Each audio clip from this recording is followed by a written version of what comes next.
20-minute daily Bible reading. Day 45. Today's reading: Leviticus 23 to 24, Psalms 24, Acts 21. Leviticus 23. And the Lord spoke to Moses, saying, Speak to the children of Israel, and say to them, The feasts of the Lord, which you shall proclaim to be holy convocations, these are my feasts. 6 days shall work be done, but the seventh day is a Sabbath of solemn rest, a holy convocation. You shall do no work on it, it is the Sabbath of the Lord in all your dwellings. These are the feasts of the Lord, holy convocations which you shall proclaim at their appointed times. On the 14th day of the first month at twilight is the Lord's Passover. And on the 15th day of the same month is the feast of unleavened bread to the Lord. 7 days you must eat unleavened bread. On the first day you shall have a holy convocation, you shall do no customary work on it. But you shall offer an offering made by fire to the Lord for 7 days. The seventh day shall be a holy convocation, you shall do no customary work on it. And the Lord spoke to Moses, saying, Speak to the children of Israel, and say to them, When you come into the land which I give to you, and reap its harvest, then you shall bring a sheaf of the first fruits of your harvest to the priest. He shall wave the sheaf before the Lord, to be accepted on your behalf. On the day after the Sabbath the priest shall wave it. And you shall offer on that day, when you wave the sheaf, a male lamb of the first year, without blemish, as a burnt offering to the Lord. Its grain offering shall be 2/10 of an ephah of fine flour mixed with oil, an offering made by fire to the Lord, for a sweet aroma, and its drink offering shall be of wine, 1/4 of a hin. You shall eat neither bread nor parched grain nor fresh grain until the same day that you have brought an offering to your God. It shall be a statute forever throughout your generations in all your dwellings. And you shall count for yourselves from the day after the Sabbath, from the day that you brought the sheaf of the wave offering, 7 Sabbaths shall be completed. Count 50 days to the day after the 7th Sabbath, then you shall offer a new grain offering to the Lord. You shall bring from your dwellings 2 wave loaves of 2/10 of an ephah. They shall be of fine flour, they shall be baked with leaven. They are the first fruits to the Lord. And you shall offer with the bread 7 lambs of the first year, without blemish, 1 young bull, and 2 rams. They shall be as a burnt offering to the Lord, with their grain offering and their drink offerings, an offering made by fire for a sweet aroma to the Lord. Then you shall sacrifice 1 kid of the goats as a sin offering, and 2 male lambs of the first year as a sacrifice of a peace offering. The priest shall wave them with the bread of the first fruits as a wave offering before the Lord, with the 2 lambs. They shall be holy to the Lord for the priest. And you shall proclaim on the same day that it is a holy convocation to you. You shall do no customary work on it. It shall be a statute forever in all your dwellings throughout your generations. When you reap the harvest of your land, you shall not wholly reap the corners of your field when you reap, nor shall you gather any gleaning from your harvest. You shall leave them for the poor and for the stranger. I am the Lord your God. Then the Lord spoke to Moses, saying, Speak to the children of Israel, saying, In the 7th month, on the first day of the month, you shall have a Sabbath rest, a memorial of blowing of trumpets, a holy convocation. You shall do no customary work on it, and you shall offer an offering made by fire to the Lord. And the Lord spoke to Moses, saying, Also the 10th day of this 7th month shall be the day of atonement. It shall be a holy convocation for you, you shall afflict your souls, and offer an offering made by fire to the Lord. And you shall do no work on that same day, for it is the day of atonement, to make atonement for you before the Lord your God. For any person who is not afflicted in soul on that same day shall be cut off from his people. And any person who does any work on that same day, that person I will destroy from among his people. You shall do no manner of work, it shall be a statute forever throughout your generations in all your dwellings. It shall be to you a Sabbath of solemn rest, and you shall afflict your souls. On the 9th day of the month at evening, from evening to evening, you shall celebrate your Sabbath. Then the Lord spoke to Moses, saying, Speak to the children of Israel, saying, The 15th day of this 7th month shall be the Feast of Tabernacles for 7 days to the Lord. On the first day there shall be a holy convocation. You shall do no customary work on it. For 7 days you shall offer an offering made by fire to the Lord.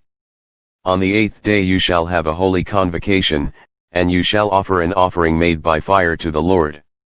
It is a sacred assembly, and you shall do no customary work on it. These are the feasts of the Lord which you shall proclaim to be holy convocations, to offer an offering made by fire to the Lord, a burnt offering and a grain offering, a sacrifice and drink offerings, everything on its day, besides the Sabbaths of the Lord, besides your gifts, besides all your vows, and besides all your freewill offerings which you give to the Lord. Also on the 15th day of the 7th month, when you have gathered in the fruit of the land, you shall keep the feast of the Lord for 7 days. On the first day there shall be a Sabbath rest, and on the 8th day a Sabbath rest.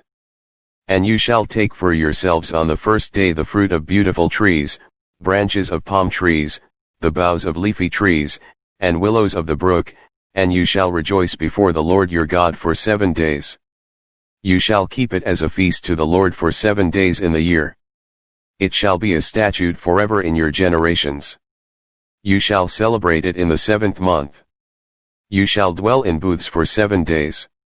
All who are native Israelites shall dwell in booths, that your generations may know that I made the children of Israel dwell in booths when I brought them out of the land of Egypt. I am the Lord your God. So Moses declared to the children of Israel the feasts of the Lord. Chapter 24. Then the Lord spoke to Moses, saying, Command the children of Israel that they bring to you pure oil of pressed olives for the light, to make the lamps burn continually. Outside the veil of the testimony, in the tabernacle of meeting, Aaron shall be in charge of it from evening until morning before the Lord continually. It shall be a statute forever in your generations. He shall be in charge of the lamps on the pure gold lampstand before the Lord continually. And you shall take fine flour and bake 12 cakes with it. 2/10 of an ephah shall be in each cake. You shall set them in 2 rows, 6 in a row, on the pure gold table before the Lord. And you shall put pure frankincense on each row, that it may be on the bread for a memorial, an offering made by fire to the Lord. Every Sabbath he shall set it in order before the Lord continually, being taken from the children of Israel by an everlasting covenant. And it shall be for Aaron and his sons, and they shall eat it in a holy place, for it is most holy to him from the offerings of the Lord made by fire, by a perpetual statute. Now the son of an Israelite woman, whose father was an Egyptian, went out among the children of Israel, and this Israelite woman's son and a man of Israel fought each other in the camp. And the Israelite woman's son blasphemed the name of the Lord and cursed, and so they brought him to Moses. His mother's name was Shelomith the daughter of Debri, of the tribe of Dan. Then they put him in custody, that the mind of the Lord might be shown to them. And the Lord spoke to Moses, saying, Take outside the camp him who has cursed, then let all who heard him lay their hands on his head, and let all the congregation stone him. Then you shall speak to the children of Israel, saying, Whoever curses his God shall bear his sin. And whoever blasphemes the name of the Lord shall surely be put to death. All the congregation shall certainly stone him, the stranger as well as him who is born in the land. When he blasphemes the name of the Lord, he shall be put to death. Whoever kills any man shall surely be put to death. Whoever kills an animal shall make it good, animal for animal. If a man causes disfigurement of his neighbor, as he has done, so shall it be done to him, fracture for fracture, eye for eye, tooth for tooth, as he has caused disfigurement of a man, so shall it be done to him. And whoever kills an animal shall restore it, but whoever kills a man shall be put to death. You shall have the same law for the stranger and for one from your own country, for I am the Lord your God. Then Moses spoke to the children of Israel, and they took outside the camp him who had cursed, and stoned him with stones. So the children of Israel did as the Lord commanded Moses. Psalms 24. A Psalm of David. The earth is the Lord's, and all its fullness, the world, and those who dwell therein. For he has founded it upon the seas, and established it upon the waters. Who may ascend into the hill of the Lord? Or who may stand in his holy place? He who has clean hands and a pure heart, who has not lifted up his soul to an idol, nor sworn deceitfully. He shall receive blessing from the Lord, and righteousness from the God of his salvation. This is Jacob, the generation of those who seek him, who seek your face. Selah. Lift up your heads, O you gates. And be lifted up, you everlasting doors. And the King of glory shall come in. Who is this King of glory? The Lord strong and mighty, the Lord mighty in battle. Lift up your heads, O you gates. Lift up, you everlasting doors. And the King of glory shall come in. Who is this King of glory? The Lord of hosts, he is the King of glory. Selah. Acts 21. Now it came to pass, that when we had departed from them and set sail, running a straight course, we came to Kos, the following day to Rhodes, and from there to Patara. And finding a ship sailing over to Phoenicia, we went aboard and set sail. When we had sighted Cyprus, we passed it on the left, sailed to Syria, and landed at Tyre, for there the ship was to unload her cargo. And finding disciples, we stayed there 7 days. They told Paul through the Spirit not to go up to Jerusalem. When we had come to the end of those days, we departed and went on our way, and they all accompanied us, with wives and children, till we were out of the city. And we knelt down on the shore and prayed. When we had taken our leave of one another, we boarded the ship, and they returned home. And when we had finished our voyage from Tyre, we came to Ptolemy, greeted the brethren, and stayed with them 1 day. On the next day we who were Paul's companions departed and came to Caesarea, and entered the house of Philip the evangelist, who was one of the 7, and stayed with him. Now this man had 4 virgin daughters who prophesied. And as we stayed many days, a certain prophet named Agabus came down from Judea. When he had come to us, he took Paul's belt, bound his own hands and feet, and said, Thus says the Holy Spirit, so shall the Jews at Jerusalem bind the man who owns this belt, and deliver him into the hands of the Gentiles. Now when we heard these things, both we and those from that place pleaded with him not to go up to Jerusalem. Then Paul answered, What do you mean by weeping and breaking my heart? For I am ready not only to be bound, but also to die at Jerusalem for the name of the Lord Jesus. So when he would not be persuaded, we ceased, saying, The will of the Lord be done.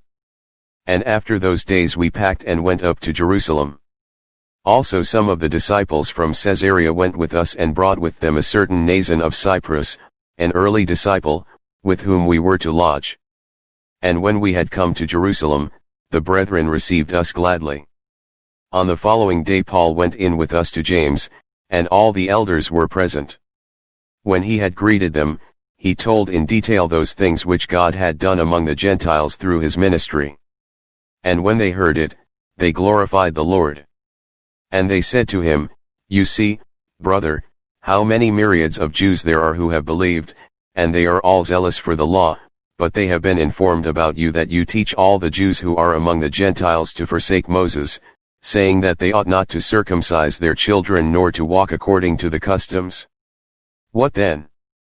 The assembly must certainly meet, for they will hear that you have come.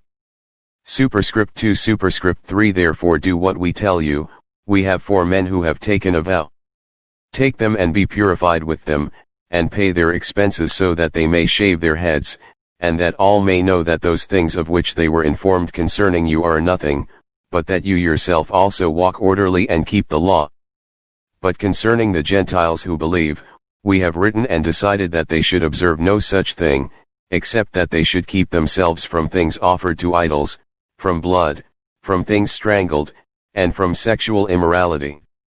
Then Paul took the men, and the next day, having been purified with them, entered the temple to announce the expiration of the days of purification, at which time an offering should be made for each one of them. Now when the 7 days were almost ended, the Jews from Asia, seeing him in the temple, stirred up the whole crowd and laid hands on him, crying out, "Men of Israel, help!